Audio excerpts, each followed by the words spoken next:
محکمہ صحت اور ڈرگ ریگولیٹری اتھارٹی کی مجرمانہ غفلت نے یک بعد دیگرے عوام کو مشکل سے دوچار کر دیا۔ 2020 میں انجیکشن ایواسٹین ہی کے باعث 20 مریضوں کی بینائی جانے کے باوجود ذمہ داروں کے خلاف کوئی کارروائی نہ کی گئی۔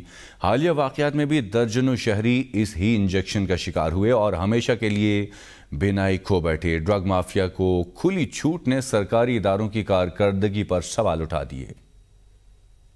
ویسٹرن انجیکشن کے استعمال سے پنجاب بھر میں 100 سے زائد مریضوں کی بینائی جانے کا معاملہ۔ سرکاری اداروں کی مجرمانہ غفلت تو عیاں ہو گئی، جرم میں فارما کمپنی، ڈاکٹرز اور فارمیسی بھی برابر کے شریک۔ متاثرین کو کون دلائے گا انصاف؟ کب پکڑے جائیں گے مجرم؟ عوام منتظر۔ یاد رہے 2020 کے آغاز میں بھی ایوب ٹیچنگ اسپتال ایبٹ آباد میں ویسٹرن انجیکشن کے استعمال سے 20 مریض بینائی کھو بیٹھے تھے، جس پر انکوائری کمیٹی کی ڈیمانڈ پر انجیکشن کے ڈسٹریبیوٹر علی گور فارما نے من چاہی تفصیل تو جمع کروا دی، لیکن کوئی ذمہ دار ٹھہرا نہ کسی کو سزا ہوئی۔ اب ایک بار پھر انکوائری کمیٹیوں کا بازار گرم، جس سے محکمہ صحت سمیت ریپ کی کارکردگی پر سوال اٹھ گئے۔ کوئی پوچھنے والا نہیں کہ انجیکشن بڑی آنت کے کینسر کے لیے مخصوص تو ڈاکٹروں نے آنکھوں کی